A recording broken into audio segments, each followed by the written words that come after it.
Hi, everyone. Welcome to the Bryant Avenue South virtual open house.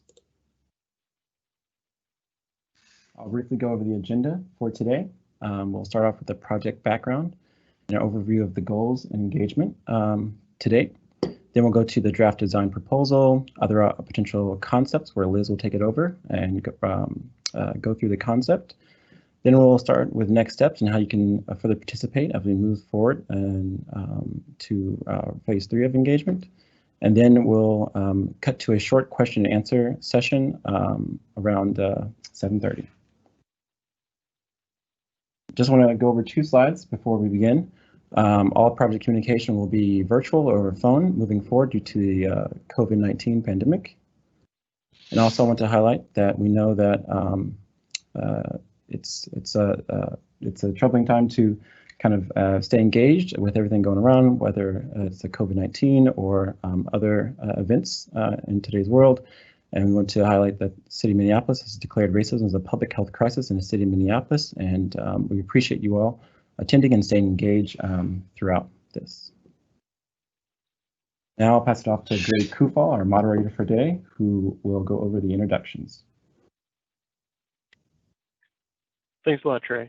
So we'll have a couple different presenters giving information today, and then a handful of other people on this call tonight who are here to help answer quite a few questions. So we'll run down through the list here.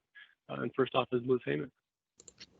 Hi, everyone. Thanks for joining us. I'm Liz Heyman, Senior Transportation Planner with the City of Minneapolis. And I am the project manager for the Bryant Avenue South conceptual design phase of this project.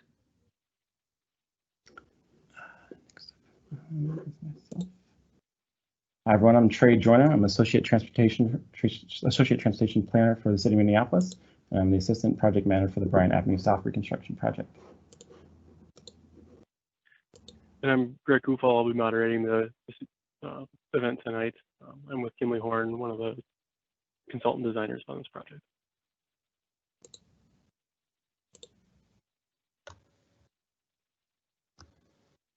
And I'm Beverly Warmka. I'm one of the street design engineers with the City of Minneapolis, and I will be the project engineer on this.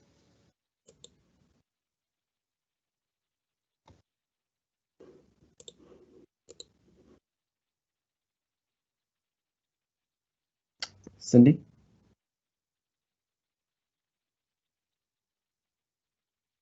Oh, I believe we may have lost Cindy. To Ratata. Hi, good evening, everyone. My name is Ratana Sangsui-Jen. I'm a senior city planner in the Department of Community Planning and Economic Development, and I'm supporting the reconstruction project with Public Works. Thank you, everyone, for those introductions. So a little bit more of just kind of the logistics of how this meeting today is going to go. As Trey mentioned, we'll kind of run through a short presentation that will take approximately 30 minutes, and then we'll go to a session after that as well. We'll try and get through as many questions as we can through this project, and we're going to try and answer all of them live on this meeting today, or as many as we can on the meeting today. Please, we ask that this is a public meeting, so keep your answers to appropriate responses as you're typing things in. We will be dismissing anything that's not appropriate or project related, and we'll only be publishing the questions that we get in that are actually relate to the project here.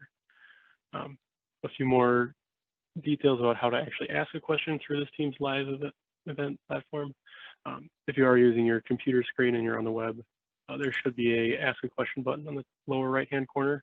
If you click on that button, it should pop up with a little chat box, and you should be able to type in any question that you want there. If you're on the mobile version, there should be a little Q&A symbol up in the top right hand corner. And if you click on that, the little text box should appear, and you can type in whatever questions that you have for the project. We'll be taking all of those in, organizing them, and responding them to as many as we can during this call. Just one more note for kind of the format of this Teams live event. If you do accidentally tap your screen for any reason, you can actually pause this live event. So if you do need to run out and leave for just a minute, you don't want to miss anything, feel free to tap your screen and pause it. You can jump back to return to live as well anytime that you want. But those are kind of a couple of introductions to the format of this meeting overall.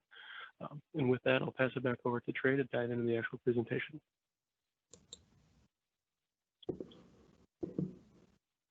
Thanks, Greg. So we'll begin. So what is the Bryant Avenue South Reconstruction Project? The Reconstruction Project is a 2.5-mile reconstruction of Bryant Avenue South from Lake Street all the way down to 50th Street West. Along Bryant, it passes over 6 neighborhoods and it goes over 5 business nodes with 4 transit routes that operate on the corridor and 3 or 4 intersecting bikeways. The reconstruction project is why are we reconstructing? Bryant Avenue South is a 60-year-old street, 60-year-old infrastructure, and it's reached the point where we need to step in and do some rehabilitative work. But also another reason is people using Bryant in many different ways, and we want to make sure that as we're reconstructing the street, we're building a corridor that's beneficial for the foreseeable future. I'll also note that Bryant Avenue South is a project that will have assessments, and you can contact Liz Heyman and myself to get a quote on your assessment.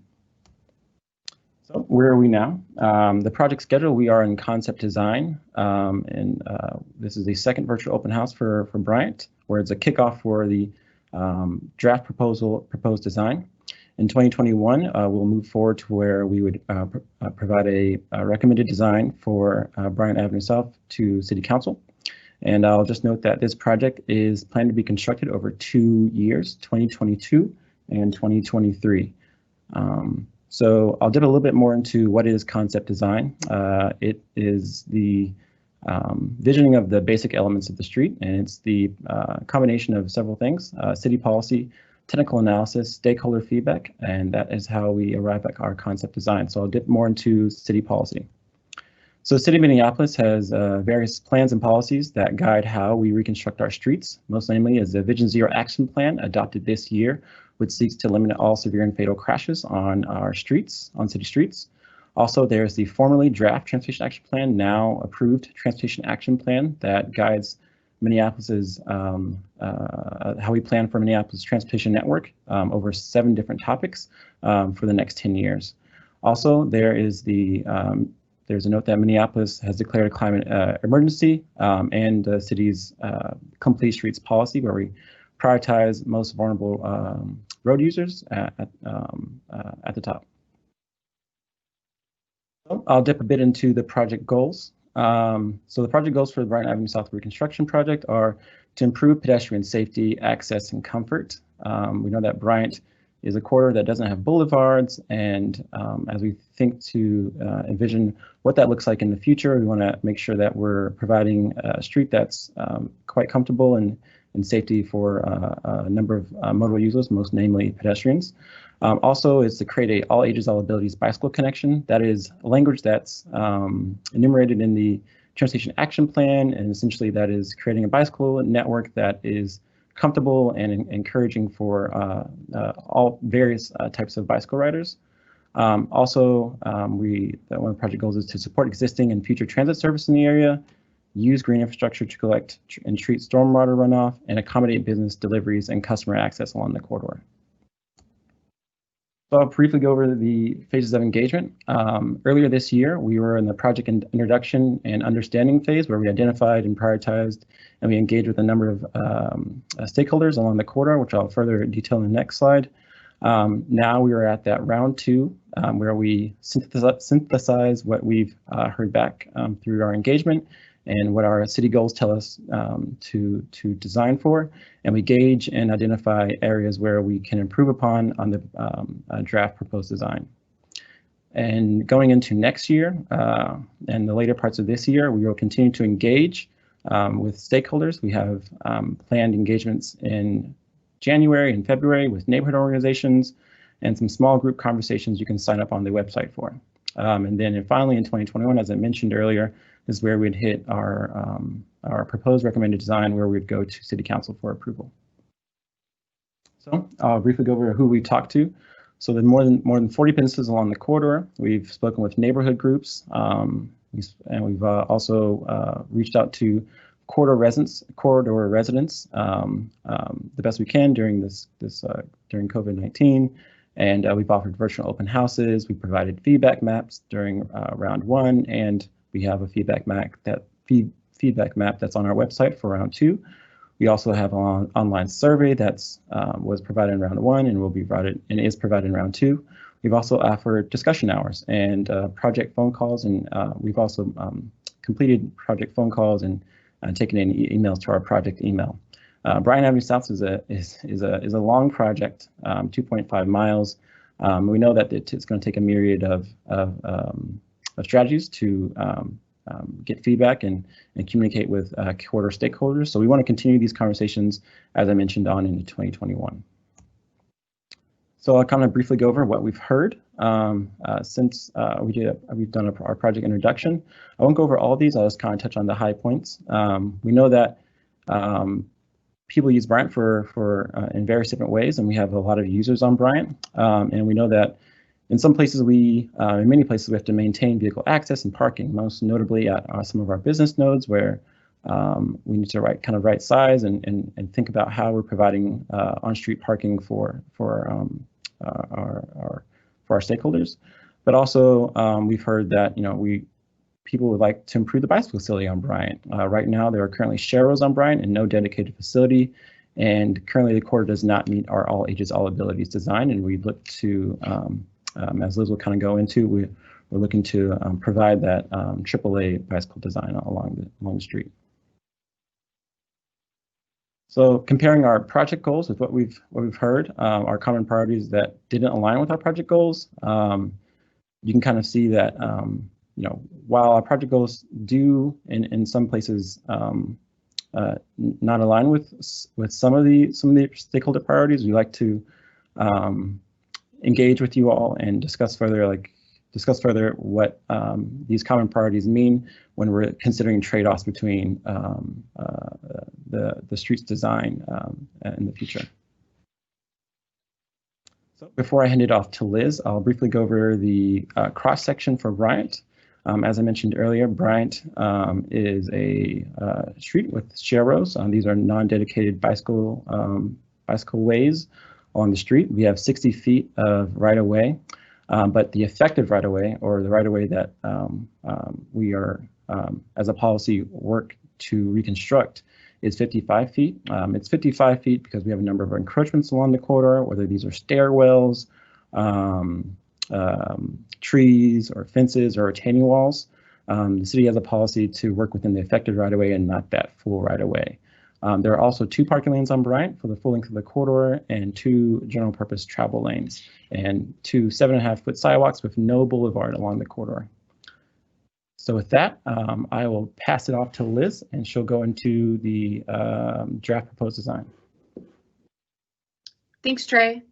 So as we were looking at the existing conditions and taking in feedback and having conversations with stakeholders, 3 main options kind of rose to the top. The first is what we were calling our squeeze it in option. A bicycle facility and a transit facility would remain on Bryant. The second option was our bikes on Bryant, where a bicycle facility would remain on Bryant and transit operations would move to Lyndale Avenue. And the third option was the transit on Bryant option, where transit would remain on Bryant Avenue and a bicycle facility would move to an adjacent street, such as Colfax or Aldridge. And as we started to look at both the opportunities and challenges with each of those options, you can find more information on these options on the project website, a lot more detail. We ranked those and evaluated them across our project goals and how we could deliver on each of these project goals, as well as the 2 stakeholder priorities around maintaining vehicle access and maintaining on-street parking. And you can kind of see here from the line of green and yellow dots that the bikes on Bryant proposal rose to the top for the proposal that would to best meet our project goals and stakeholder priorities. And so today the city is proposing this draft proposal. Clearly a lot more information to share and a lot more conversations to be had.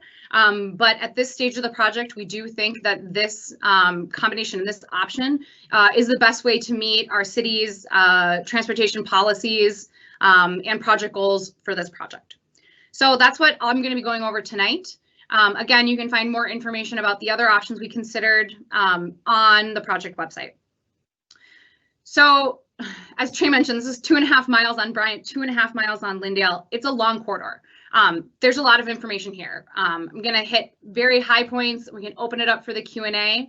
Please do check out the small group opportunities for conversations. Those will be live video chat, so you can bring your neighbors. We can have a conversation with staff. If those times don't work for you, please feel free to reach out to us. If you have a group of people who want to talk to about a specific block, we're happy to accommodate that and set up a different meeting time that works for your specific group of folks. So getting into the typical cross sections for the proposal, and again, you can find this proposal on the project website. Trey, if you can hit the next slide for me, please. Thank you. So typical cross sections here. So two for the whole corridor, 2 travel lanes, 1 in each direction.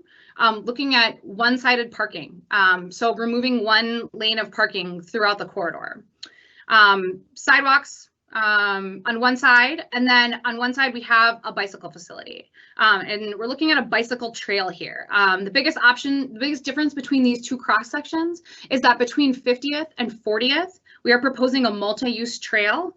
You can see an example of that in the next slide of what that looks like, and we are proposing that at this point because our bicycle counts and pedestrian counts are lower here. And we think that they're low enough that bicyclists and pedestrians can share space.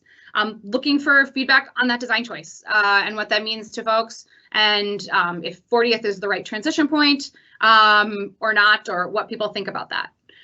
North of 40th, we're proposing a bicycle trail and a separate sidewalk space directly adjacent to each other. We've got an example of what that looks like as well. Up in North Minneapolis, there we go, thank you. So that's a trail with a bicycle, with a sidewalk directly adjacent to it. This gives people more room where we know up on the northern section of Bryant, our bicycle and pedestrian counts are much higher. So now I'm going to go through how this proposal is delivering on each of our project goals. So our first goal, to improve pedestrian safety, access, and comfort. One of the big things we're doing here is narrowing crossing distances. Today, a crossing distance is typically 40 feet from curb to curb on Bryant Avenue, and at our intersections, we're narrowing that up to 22 feet. We're also narrowing crossing distances on the cross streets of Bryant as well. We're also providing separate space where it's needed. So this gets back to our block by block approach that we talked about in the first round of outreach. So looking at where we can expand out to that 60 feet. So thankfully at each of our business nodes, there are no encroachments within the public right of way. And as you'll see here at this example, where the multi-use trail flares out and we can add in sidewalk space directly into businesses, we can do that design at each of our business nodes to give some more room for the people we know who are accessing those areas and for bicyclists to pass by separately. We're also looking at traffic calming. So narrowing up our lanes is when we do that by having causing drivers to drive slower. We've heard a lot of concerns about speeds on Bryant Avenue. The other thing that we're doing to calm traffic is we're introducing what are called chicanes. You can see a rendering of what that looks like on the left side, and then what to look for in the layout where we're proposing these. It's kind of a wiggle in the street, causes drivers to slow down and pay more attention to their surroundings. So 2 ways that were it's helpful for pedestrians. It's much a calmer experience with slower traffic. Also looking at adding boulevard space. Today on Bryant Avenue, there's no boulevard space at all, no greenery. Another thing that we heard people asking for throughout our outreach was adding green space. We do have varying proposals for green space across the corridor. One thing to note is that what you see in one section of the corridor could likely be done in another section. So if you see something you like in one spot, let us know and maybe we can repeat that or change it to make it different in a space that you're looking at specifically. Obviously, there's trade-offs for what we can fit. So if we're doing on some blocks, we're showing no parking to show people what that would look like, where you can get a really wide boulevard up to 14 feet wide. But as you add in more parking, those boulevards do shrink. And as you separate out the bicycle facility from the sidewalk, again, your boulevards tighten up and the available space you can give to that element. kind of a rule of thumb that we like to point out is that when you have boulevards that are a minimum of 5 feet, you can plant large tree species. You can see an example of that on the next slide. Thanks. So you can see on the left side, an example of a large tree is a honey locust, example of fully grown out on Johnson Street Northeast. Where we have boulevards that are 4 to 5 feet, we can plant our small trees. So example of that is a Japanese lilac. Any narrower than that, we would not be able to plant trees. We'd have to put some other sort of planting in there. Another piece that lends into boulevards is the goal of using green infrastructure to treat stormwater along Bryant Avenue. At this phase of the project, we are not designing and we are not choosing the element that we would use to treat stormwater along this corridor. We're merely saving the space that we would need to do that work. And so what we did here is, in this first phase, is that we are looking to identify our highest opportunity areas for where we know we would want to save space for green infrastructure. And as you can see here, that means we're looking at what are called drainage areas. This is the total land area that drains into the existing storm system on Bryant Avenue.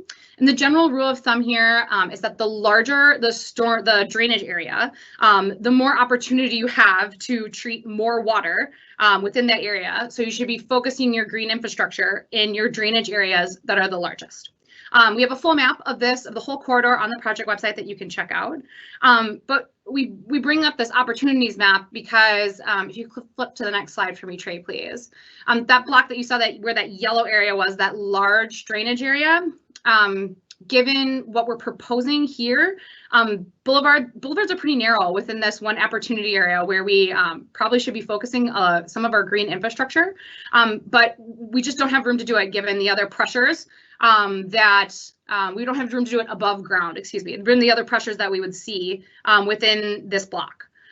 So one of the things that we have been discussing on the project team is an idea that came up through our stakeholder outreach originally, and that was an idea of a one-way on Bryant. Obviously, a one-way would have some impacts on the way that vehicles move through this corridor, but it is something to consider when we're talking about trade-offs between boulevard space and as well as parking. So we do have a question about that in our online survey. Let us know what you think. In the next round of outreach, we can talk about the outcomes of that, as well as continuing with our small group conversations to hear what people think about that. The next goal is looking at our all ages, all abilities bicycle facility. The big thing here is that we're separating out cyclists from traffic. So we have that bike trail throughout the full corridor, whether that be a multi-use trail on the south end or a separate bicycle trail and sidewalk area on the north end. But we're also really focusing on our intersection design. We know that our intersections can be the most dangerous place for cyclists within our city. And so we're looking to make these as comfortable and safe as we can. We can dig into questions about how these are supposed to work, but yeah, a lot of thought and a lot of conversation has gone into these, so we're excited to hear feedback on these. The next goal is looking to support existing and future transit service in the area.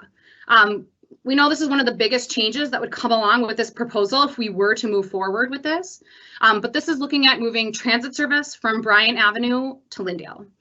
And some of the reasoning behind looking at this change was that as we started to look at our squeeze it in option, the number of potential conflicts between the users that are behind the curb, so the people walking, people biking, and people taking transit, was just really high given the number of cyclists and transit users along this corridor. So we're looking to separate out those uses. That's one of the most consistent pieces of feedback that we heard throughout this whole process thus far. So that's looking at moving 6 routes, the 4 local routes and 2 limited stop routes that are on Bryant today over to Lyndale. We're proposing, this is a draft proposal, so we're evaluating these stop locations, want to hear feedback back on these. 14 stops. This is fewer than the amount of stops that are currently on Bryant today. Looking at, in most locations here, stops every other block instead of stops every block. Also looking at opportunity to change some of our intersections. We've already heard from folks about this idea that they're concerned about pedestrian safety along Lyndale Avenue and what it would mean to add buses to this street. I'll say that through this project, we have that opportunity to look to address some of those concerns, especially at where we're proposing stops at unsignalized locations where we know it can be very difficult to cross Lyndale Avenue South. Also looking at intersection changes at 50th and Lyndale. It's a tight intersection. In order to allow the bus to make an easy turning movement onto and from 50th, we'd be looking at some curb line changes there. So we can get into that and talk about that in more detail with folks as we move into our small group meetings in January. We've also heard concerns about vehicular congestion and vehicle movements on Lyndale itself. We know that there is congestion on Lyndale in the morning and afternoon rush hours. It's an expected level of congestion for an arterial within our city. We also know based on our traffic modeling results that we would expect the congestion on Lyndale to be about the same as we move into the future. And we also know that as we looked at adding transit through that modeling exercise, that transit can work and can work well on Lyndale. It's about the same transit time we're estimating from on Bryant onto Lyndale to make this change. And we also have more room for transit amenities on Lyndale. Lyndale is a wider street. There's 100 feet of right-of-way versus the 60 feet of right-of-way on Bryant.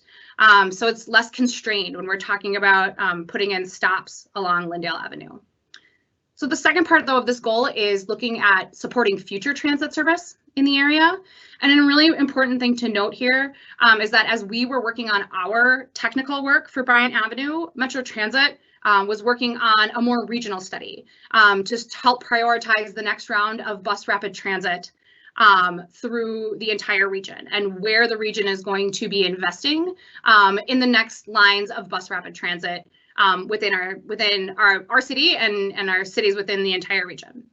Just this week, they announced their near-term priorities for bus rapid transit funding, and the Route 4, so the Johnson-Lyndale corridor, did become one of those that rose to the top.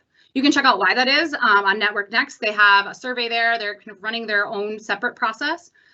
The Bryant Avenue and Lyndale Avenue section is just one small part of a much larger piece that Metro Transit is looking at, but it is critical that we think about as we're setting curb lines on Bryant for the next 50, 70 years, how we are making sure that we support a enhanced, reliable network of bus rapid transit in Southwest Minneapolis. And if you look at the amenities that come along with Metro Transit's bus rapid transit system, for those of you who are not familiar, you can see a picture of a station here from the C-Line BRT.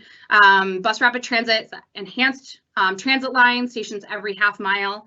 You can see a typical station dimensions at 11.5 feet wide for those stations. And as we look to try and fit those in on Bryant Avenue, along with everything else we were trying to do, these stations became really constrained. And that was one more piece of the puzzle as to why we were proposing transit service be moved to Lyndale to use that opportunity of the 100 feet of right-of-way that we have there.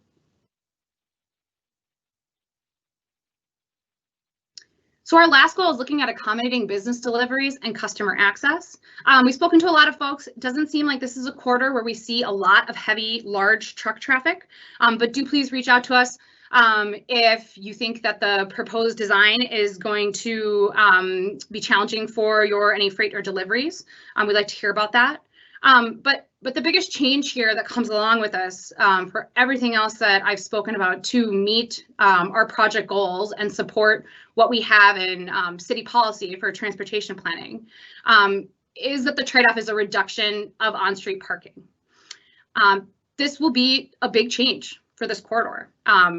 And the way that we got to the numbers that we're proposing today is that we looked at our peak parking counts along all of these blocks and peak parking counts taken pre-COVID. And we looked to make sure we could accommodate those peak parking numbers either with the number of spots that you see proposed or along the amount of open on-street spots on the immediately adjacent cross street.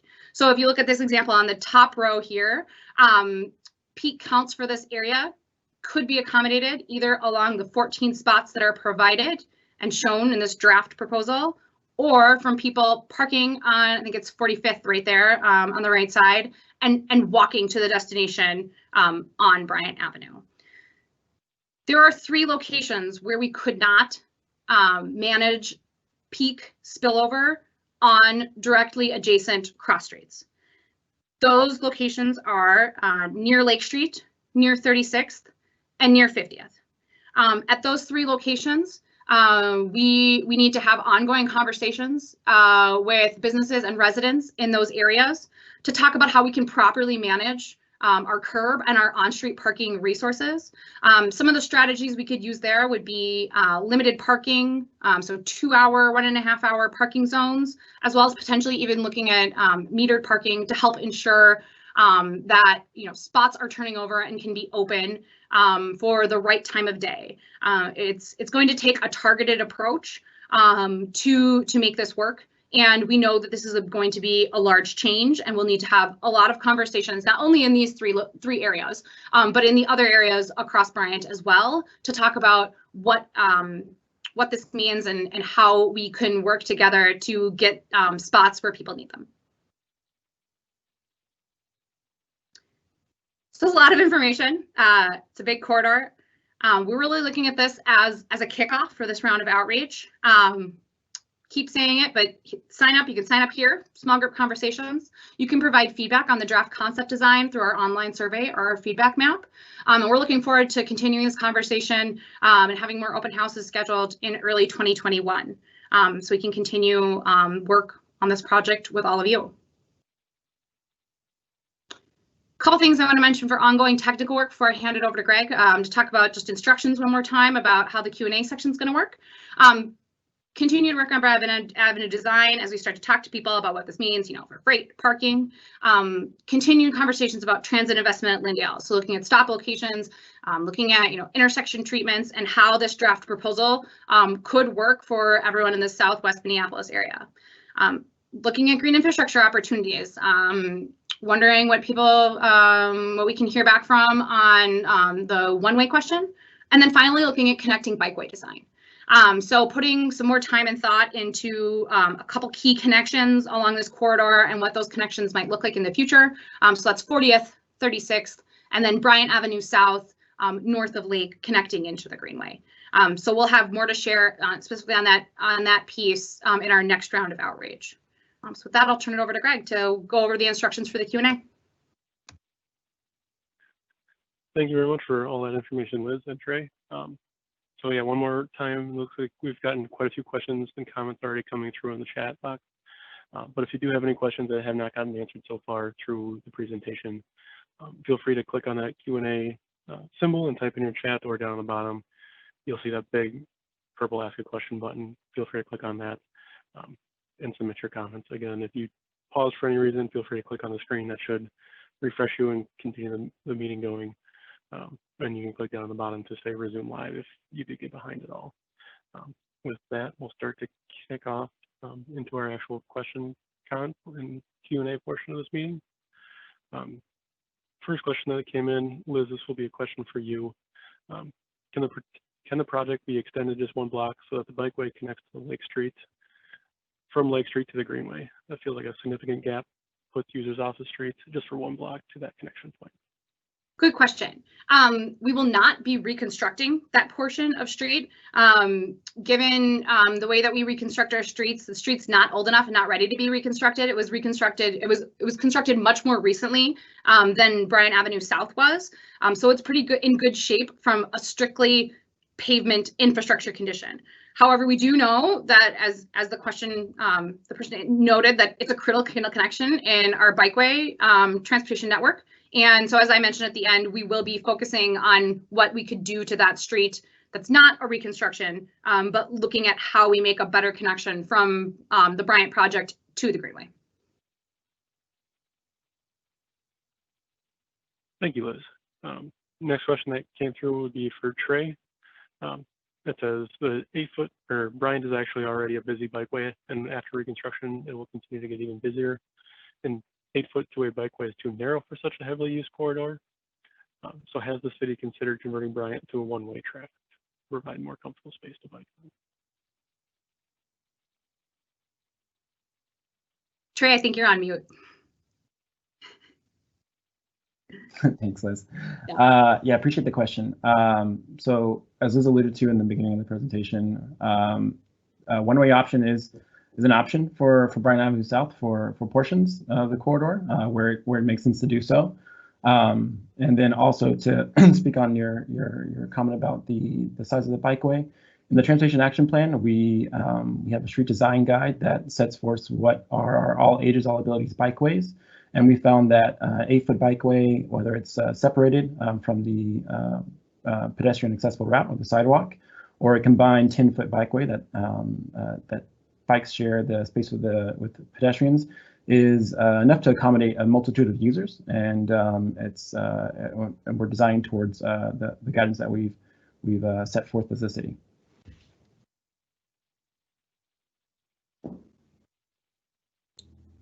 Okay, thanks a lot for that response, Trey.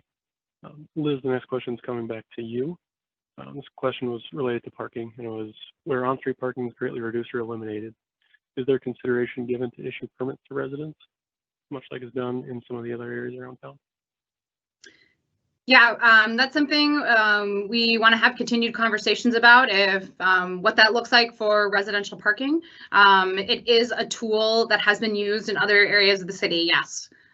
So we could consider how that might work on some of these areas. I will note also that on some of the blocks where we are showing, greatly constricted parking in our more residential locations where we had much fewer usage, we could also accommodate some parking on street in those areas. We are showing just what the opportunities could be to completely remake our right-of-way and widen out those boulevards significantly. But there is opportunity to add in parking on some of those places where we're showing no parking today in the draft proposal.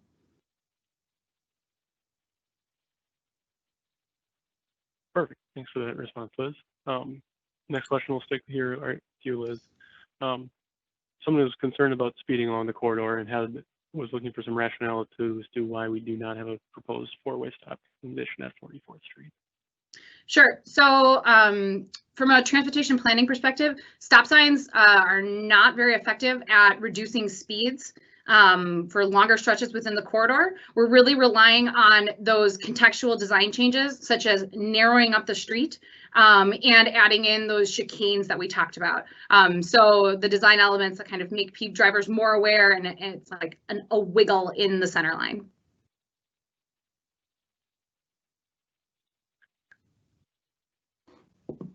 Perfect, thank you. Trey, next question would be for you. If this resident has no garage and will lose all on-street parking on that block, can you leave the bike lane in the street in order to keep one-sided parking versus having the two-way facility off-street? Yeah, thanks, Greg. So this, as Liz mentioned earlier, we're truly taking a block-by-block design with Bryant. And in very rare cases along the corridor, where we remove all the parking where we see parking demand is rather high. And so while I won't make the guarantee that we won't remove all the parking, I can comment that we'll right size that parking capacity to fit our expected uses. To comment on your question about the bikeway, putting it in street. Currently what we have now is a bikeway in street, and we found that it doesn't fall in line with city policy for designing an all ages, all abilities bikeway, as in it doesn't encourage a multitude of bicyclists with varying comfort levels to ride safely and commute safely along the street, and which is primarily the reason why we are separating the uses from the bikes from general purpose traffic. Also, I'd add one thing to that is please do check out our wiki map, and you can, if you're comfortable sharing there, where your location is, where if you don't have any, parking access potentially, that'd be one way to leave feedback. You could also email the project website, project email, and connect with us there. Perfect. Thanks, Trey and Liz, for that response. Liz, we'll keep it with you with the next question. The next question is about tabled crossings. If they'll be built on Bryant Avenue, this resident would like to see them on both the east and west sides of the corridor to help with the safety of pedestrians and bicycles crossing the street. Yeah, good question. Tabled or raised crossings have been something that we have investigated on some other projects where we are proposing two-way bicycle trails. Still looking at them on Bryant Avenue, we have found on our last couple of projects that they can be really difficult to make work where we have large grade changes. So on the southern end of Bryant, we've got some pretty big hills. Might be difficult to make them work there without like a really large kind of pullback reconstruction to make grades work. So yes, we're continuing to explore that design option. We're just not ready to share where we're at yet. With that, just more work to do. Perfect, thank you. Trey, we'll come back to you for the next question. This question was again with reference to the location of the bikeway. And this resident was concerned with the proximity of the bikeway to the front yards and the residential properties. There's another question asking why are they not on the street and why are they so close to the residential properties along the corridor? Yep. To be a short answer, as mentioned earlier, bikes on the street with Bryant sharing modes or sharing the street with cars and a number of other vehicles, transit, it doesn't adhere to the city's goals for designing a AAA or all ages, all abilities bikeway. And so, ergo, we place a bikeway where we would likely expect varying degree of users to travel safely and comfortably. Perfect. Thanks for that response, Trey. Bev, we'll switch it up and we'll go to you next with this next question. Next question is relation to the sewer pipes, and this resident was planning to replace their sewer pipe during the construction. How do we coordinate with a project, or do we have a contract with you for a certain window of time, or what does it look like in order to replace the sewer pipe along with this project? That is a very good question. At this point, we don't have those answers, but yes, we would encourage property owners to contact or do any upgrades that they have as necessary for water and or sanitary into the street. Since this is a 22-23 project, we would have more answers in, early 22, so that we could try to get that work coordinated. There would be potential cost savings to the property owner by coordinating the work, and at that time we'll have a contractor on board, as well as we'll have a contact from the city end as to who the construction person is and the chief field inspector of the site. So those would be the folks that would be the touch points or the contacts. Perfect. Thanks for that response, Beth. Trey, we'll come back to you with this next question. It's a shorter question. It's just, who are the actual stakeholders on this project? Yep. Thanks, Greg. So as I mentioned earlier in the presentation, Bryant is 2.5 miles, and everyone along the corridor encompasses our stakeholders, not only them, but the multitude of users, whether they drive cars or are transit users or a number of other pedestrians or other mobility users, are what we would encompass into our stakeholders. But not only that, we realize that Bryant is a component to the transportation network in Minneapolis, and specifically in Southwest Minneapolis, and those that live just off the corridor are also included into the stakeholders for this project. I just want to build quickly on what Trey said, is like the networked aspect of this. It's really important for our work to be building out that network of transportation choices. And that's what we think about when we're, helping craft policy like the transportation action plan, or looking at this specific project. It's how are we building out networks that help people make transportation choices and give people more options. So our definition of stakeholder is very broad, as Trey mentioned. Perfect. Thank you both for that one. We'll pass it right back to you, Liz, with this next one. The question came back with segments that have no boulevards. What was the logic used to prioritize impervious car storage space, aka parking, over green space or trees? Yeah, so you can take a look at our parking counts. And again, we're trying to balance a whole lot of uses within this corridor. So looking at our parking counts on our website, we were trying to manage, peak parking capacity within the one block or the directly adjacent block. Sometimes in those 3 areas I mentioned, we weren't able to meet that goal. So this is our draft proposal. If you think we should be providing more or less parking, please do let us know. But looking at making sure, adhering to our project goals by trying to manage customer access, and as well as kind of reflecting on some of the stakeholder priorities that we heard. The whole thing's a big balancing act. So please do let us know what you think. If you think I got it wrong, got it right. Looking forward to hearing from people. Perfect. Thanks for that response, Liz. We'll stick with you with this next question. This next question is with relation to the sidewalk. It says, without a sidewalk in front of my house and no on-street parking, how do I get to my car without walking the bike lane or jaywalking?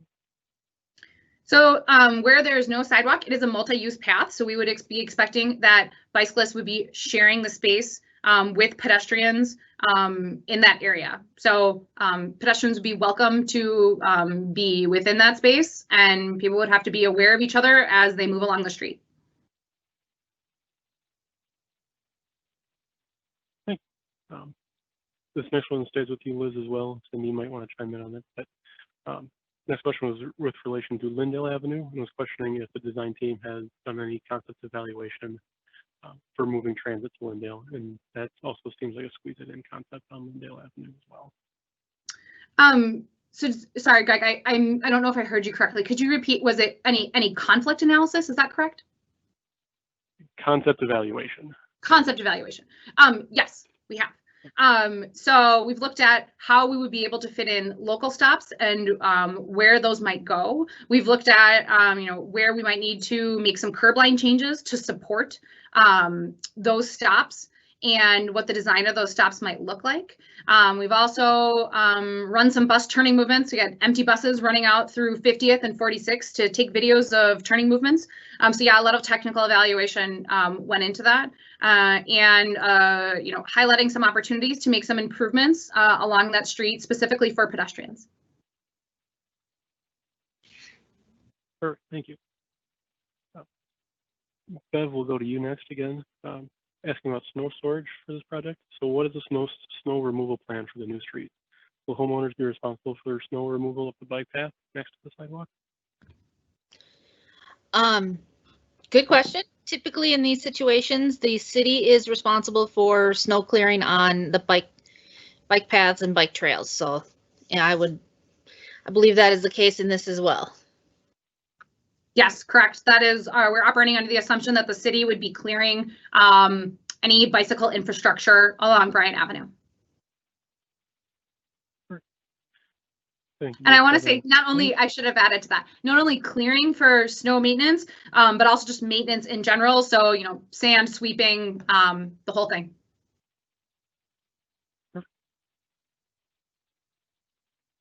And Trey, will come back to you next.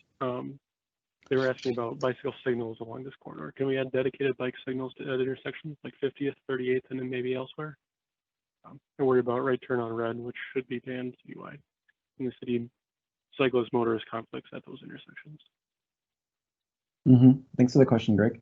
So it's two-parted. I'll kind of preface my answer with, we're still kind of in this kickoff of the draft proposed design, and so there's a bit of work we have to do just to figure out what's the best option depending on what the cross section is on a block by block. While signal timing is a tool in our toolbox, we believe that some of the design that we have at these intersecting bikeway and these bikeway conflicts use the guidance that we've been given through the Transportation Action Plan or our street design guide to design safe intersection crossings or protected intersections for bicyclists for a various amount of of users, all ages and all abilities users. And so we're doing the best we can designing at these intersections or these difficult crossings, and with understanding that we know that they can be troublesome for a variety of users. Perfect, thank you for that. Liz, we'll come back to you and we'll continue to talk through some of the intersection bump outs for intersection corners in design. One resident was asking if the intersection bump outs impact any residential properties at those corners. Does it involve any taking of private property on the corners?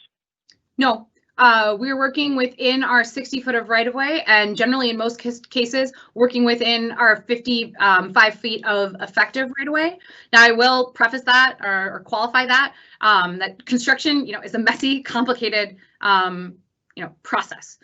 We do our best to try not to impact things, but we never make promises that there will not be, impacts along the way. But the design is fully within, again, that 55 feet of effective right-of-way, or the 60 feet in the cases where we have very few or very minor or no, mostly encroachments. Thanks a lot, Liz. Ratana will actually pass it off to you next. The next question is related to 2040 zoning and land use. And the question was, would removing transit from Bryant Avenue South change the recommended 2040 zoning for the land use and build form? Mm-hmm. Thanks for that question. And just for context for everyone else who's on the call, Minneapolis 2040 is a guiding document of how the city will grow in terms of development. And one of the core pieces of that includes the future land use and built form map, which will inform our rezoning and zoning within the city. And part of our policies within that includes, making sure that folks have access to housing options and retail and goods and services within their corridor and where they live in their community. And part of the work and foundation of that is also relying on where existing and future proposed transit service is within the city. And in respects to any changes that might occur, the city and city staff will evaluate if we need to do a comprehensive plan amendment and to do any changes. And that will also include a public process, which will be outside this reconstruction project. Perfect. Thank you very much for that answer. Trey, will pass it back to you with another sidewalk question. And this question is with relation to when the sidewalk is next to the bike lane and on the same grade, what are the safety features possible for visually impaired pedestrians? Thanks for the question. Very good question. With the bikeway design that's within the draft proposal, we're really taking an innovative approach to designing a safe and comfortable bicycle facility for not only bicycles, but also adhering to our complete streets policy and prioritizing pedestrians and mobility impaired peoples. And so we've added separation, a bit of separation or boulevard in between the bicycle facility and the sidewalk to give that tactile indication that one is traversing over into a different travel way. And so that is extended on spaces where we have, as you mentioned, a bikeway adjacent to at-grade sidewalk. Yeah, and Greg, do you actually have anything to add there from your experience in designing Hennepin? We have, in Minneapolis, we have a lot of projects coming through right now. They're in construction or design. There's been a lot of thought and conversation around, what material we can use to help people with vision impairments, navigate the space safely. So Greg, do you have anything to add there that might be helpful? As you mentioned, there's a handful of other projects that are happening right now who are already kind of going through this exact same kind of situation.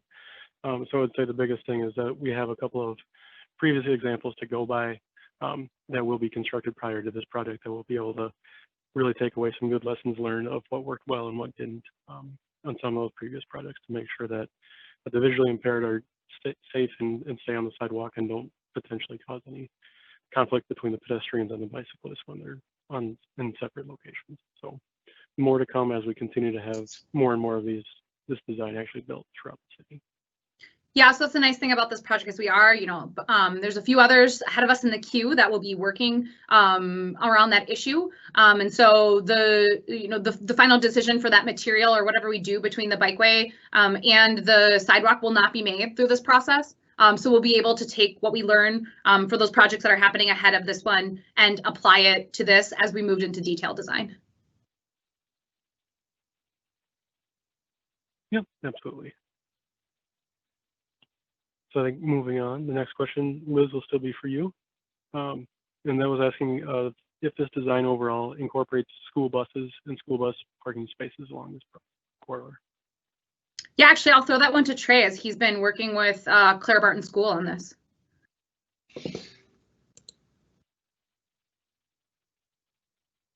Great. Could you repeat the question real quick? Sorry, Trey. Yeah, the question is fine. Question was with relation to school buses, and have school buses and parking spaces been identified on this corridor? Yes, we have. So we've been working with Claire Barton School. We met with them earlier on in the project design when we earlier this spring to understand like what their needs are along Bryant, but also make sure that when we're planning working with the community and stakeholders to plan the future of Bryant, that we're accommodating any future needs or demands that Claire Barton may have along the corridor. And so, as you can, once you go to the website and you go through the concept design, you can see that we maintained bus parking along the corridor, but we've also right-sized it for their expected school size. Right now, the school system is going through a bit of a resizing, and we are in close coordination with them to ensure that we're not unduly impacting them or their operations. And I'd add two things to that. One specifically around Claire Barton, is we know that out there today, there's a long period of no parking throughout the entire school day and the school year. We're working with the school to see if we can adjust that time period. Trey, correct me if I'm wrong, I believe that they were interested in making that a much smaller zone because their loadings were only specifically during 2 hours of the day instead of the full day. That's correct, Liz. Yeah. Yeah, so that gives us some more flexibility because we know that that's, you know, a large swath of area that people could use for parking when those school buses aren't there. So I think the question was about school buses, but I also wanted to highlight that at 38th, I believe I had to pull up to make sure I'm not misspeaking. We are making room for a transit layover zone, given that we know Metro Transit will be needing to using some space there to lay over as their routes kind of change over from north to south.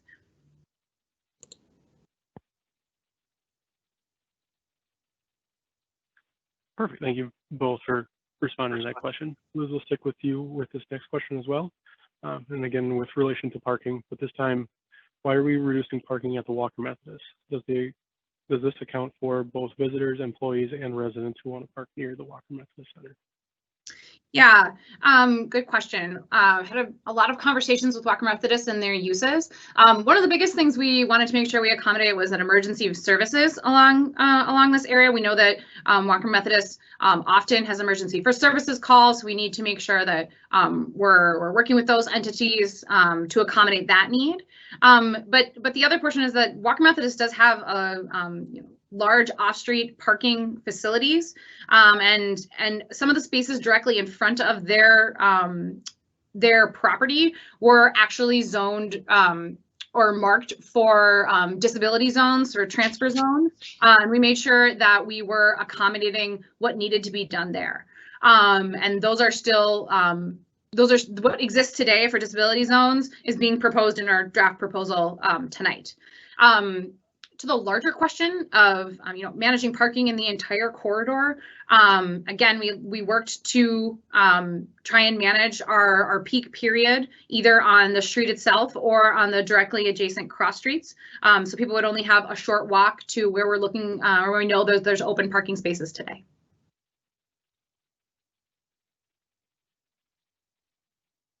Perfect. Thanks for that response, Liz. That actually lends very well to the next question as well. Sticking with the theme of emergency responders and emergency vehicles, have you been working with emergency vehicles, and do they have any issues with getting through on Lindale, especially with the idea of moving transit to Lindale as well? Will that make it harder for emergency vehicles? Yeah, as we work on these design projects, we work closely with our emergency services colleagues at City of Minneapolis. Regarding bus traffic, there's many busy arterials, some that are much busier than Lindale, that already have bus services on them. And so we wouldn't see that as being an issue given that the buses move through fairly quickly. I'll also qualify that with, today we have heavy vehicle counts for Lindale that we took, and in some of these cases already existing, this to quote me if this was pre-COVID or pre-35W, but I believe these are pre-35W numbers. You know, we're looking at some at 43rd where we have 77 large vehicles already coming through today. And the amount of buses that we would be proposing to add throughout, 1 hour would be 9 additional trips. So we already see kind of Lyndale serving, it's an arterial within the city, so serving those heavy vehicles already today. Great. Well, thank you very much for that response. I did want to do a quick time check. I do realize that it's 8 o'clock.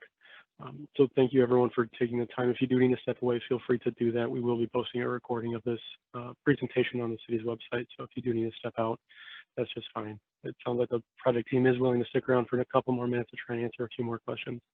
So we'll keep going. But again, if you do have to step out, feel free to catch back up, and the rest of the presentation will be on the project website here as soon as we can.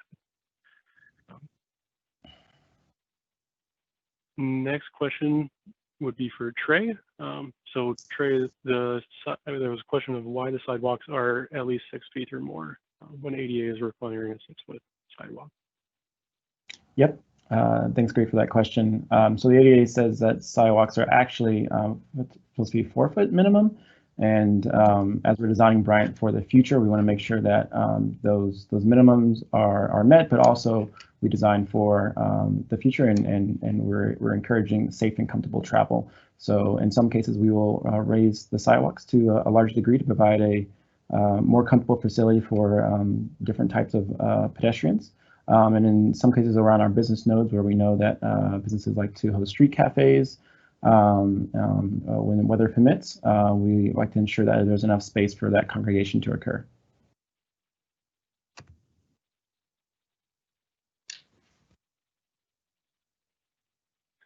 Great, thank you for that response, Trey.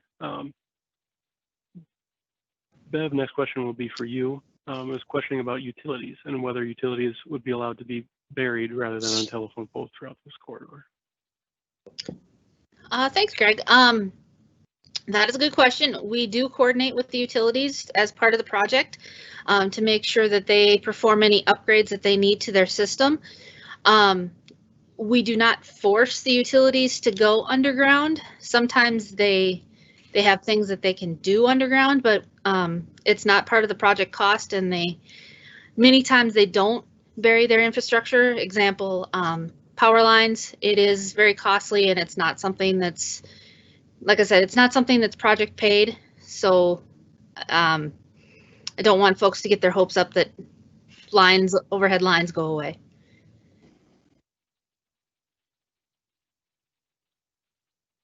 Thank you for that, Bev. Next question would either be for you again, Bev, or for Liz.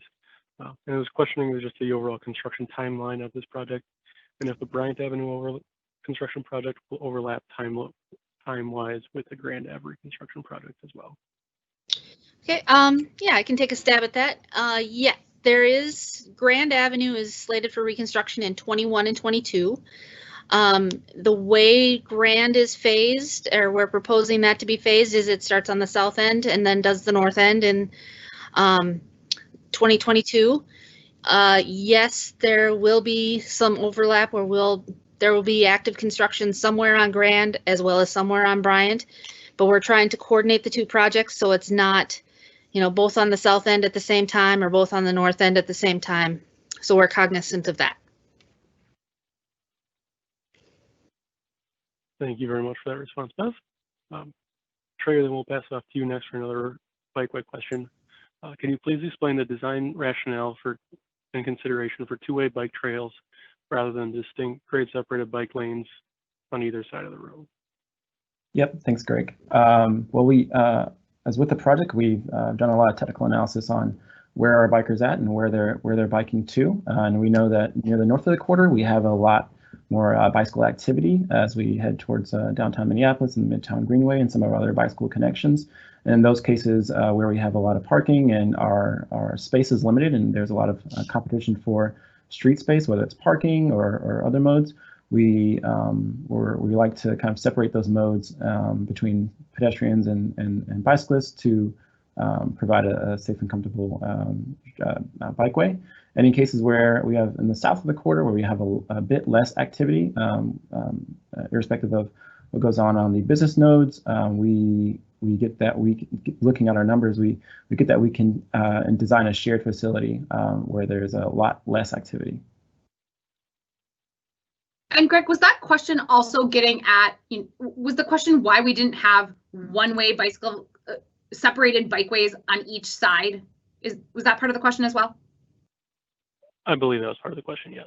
Okay, maybe Greg, could you speak to a little bit of the trade-offs around that design choice? Because I know we looked at that, and it frankly just requires more room of clear zones, and there would be large trade-offs through the whole entire corridor to our boulevard space, if I remember that correctly. Is that how you recall that going as well? That is correct. Yes, we looked at several different design options for this entire corridor and try to get the best bikeway that we possibly could through this corridor. And with the 55 feet of effective right-of-way that we have throughout the majority of this corridor, it was really hard to do separated bike facilities on each side of the road as they take up space for themselves and they take up clear zone for each one as well. So with the clear zone requirements and the trail width requirements, we just didn't have enough horizontal space to maintain some semblance of parking, have some room for green infrastructure, and allow two-way bike facilities and clear zones throughout the corridor. So through that, we kind of ran through the process of looking at as many different concepts and possibilities of what configuration of bikeway we could do. And the way that we've landed right now and what we're showing on this concept design is what we think is the best balance between all the different modes that we'll be using this corridor after this project.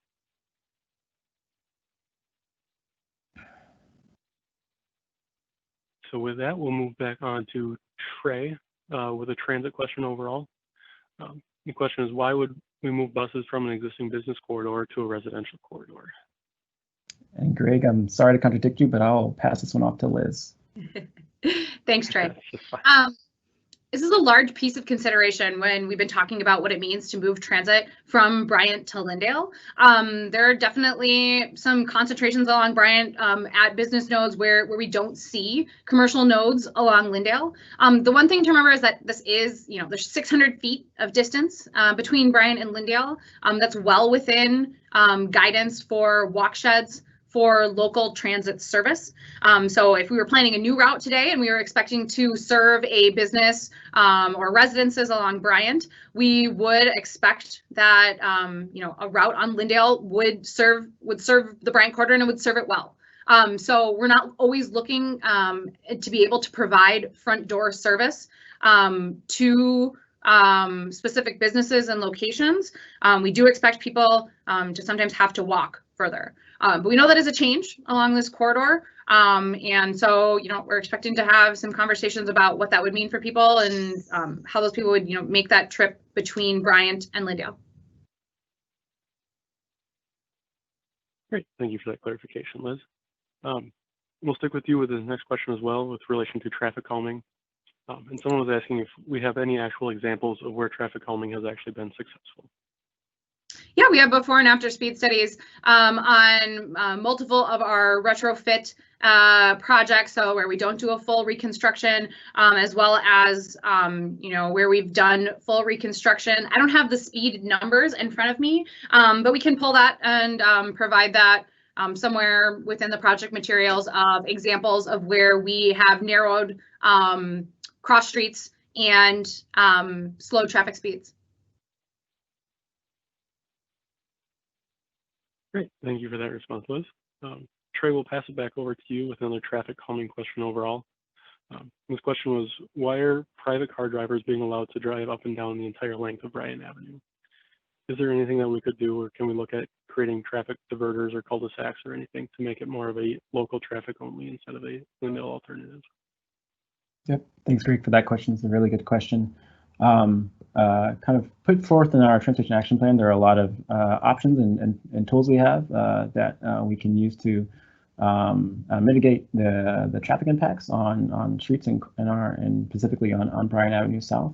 Like I said, we're very early on in the process. We're with this draft proposal, and we'll consider the best option where it's appropriate. We are taking a block by block design and for every block of the corridor. And so if looking at some of our data and then consulting with our stakeholders, if some type of mitigating treatment is best fit for a certain block, we will certainly come back with that. Okay, thank you very much for that response, Ray. With that, it is 8:10, so we want to be respectful of people's times as the night goes on. I think we will be calling it quits here for the question and answer portion of this presentation today.